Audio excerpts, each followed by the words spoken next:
Hello, everybody. Today we're on step 3 on tips of marketing horses online. Today we're going to be talking about presentation. And presentation really, this is all going to be very common sense type of tips, but it's all these little things that make everything stand out for your horse pictures and videos online. So let's talk about that a little bit. Look at these guys, they're having a good time in the mud. Do you remember how often you're looking at horses for sale and they're a mess, and obviously probably not as bad as these two, but they're still, whether it's mud, they're not clipped, mud on their legs, whatever it may be, and you look at them, you think, man, why would I want to buy a horse like that?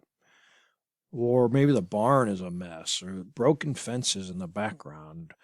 It happens all the time. So why would you care? If the horse is awesome, great pedigree, he's got a great show record, but think about that a little bit further.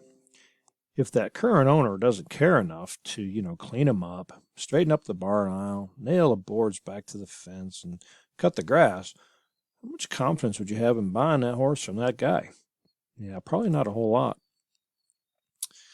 So, here's a few common sense things, and these are all things that we tell all of our customers, and particularly about pictures. No pictures are much better than bad pictures. Yeah, occasionally we'll have people send pictures just to have something up on the website for a horse, and we'll tell them, no, that's going to hurt him. Don't do it.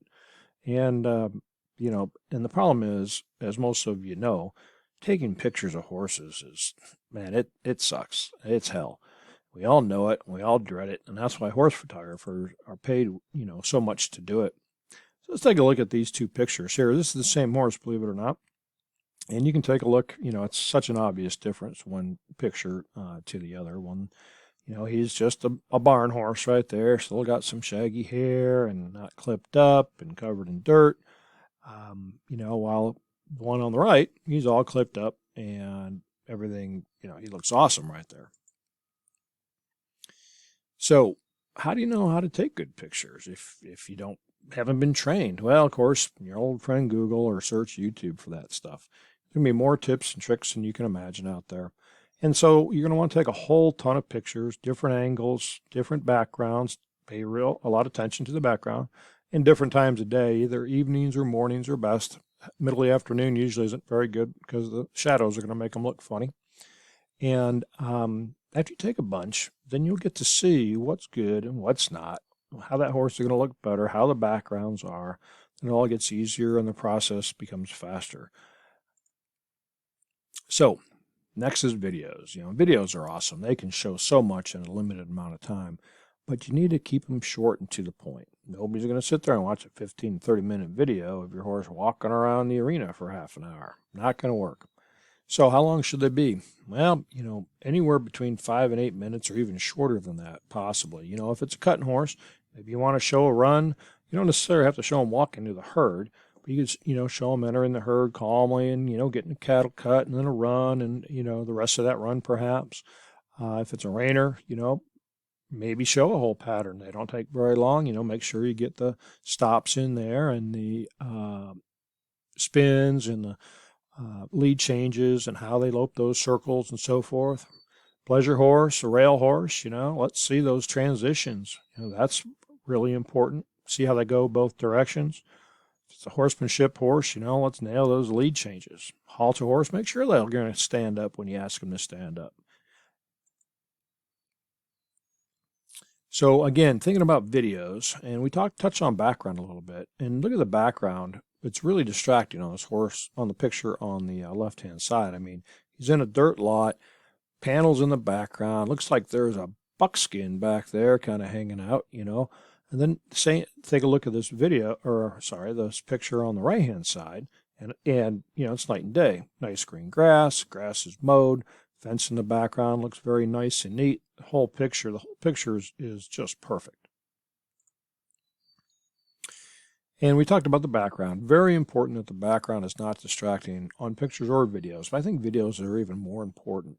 I've seen a lot of videos with cars on the highway in the background, and that can be a huge distraction, especially if there's quite a bit of traffic. Last one, and obviously this should go without saying, but clean them up, bathe them, clip them, get, comb, manes, tails, whole 9 yards. Even a kind of a ugly ranch horse is going to look way better cleaned up than not. And again, let's take a look back to these guys. And this picture of the horse on the right, it's got great weight on him. He's clipped, shiny, stood up pretty well, and he looks great. The only criticism I might have would be the rope halter. I might have used a show halter instead, or a nice leather halter. But even so, it doesn't really take away from it at all. And sometimes, depending on the halter, they can hurt a horse's head and how pretty it is. So again, everything that we talked about is common sense, but it's all this attention to detail that makes all the difference in the world. I'm sure you've been to websites, horse trader type websites, people that sell a lot of horses. They take a crazy amount of time to get those pictures right because they know how important that is. And it might take hours to get good pictures of those horses and then pick the best ones to go up on their website. And if they're going to be posting on Facebook, to do that there as well. So speaking of Facebook, that's going to be our last installment of this series, and we're going to be talking about Facebook. And we know that everybody loves Facebook and everybody hates Facebook, but we're going to talk about it from a marketing and horses perspective. Thank you very much. Talk to you then.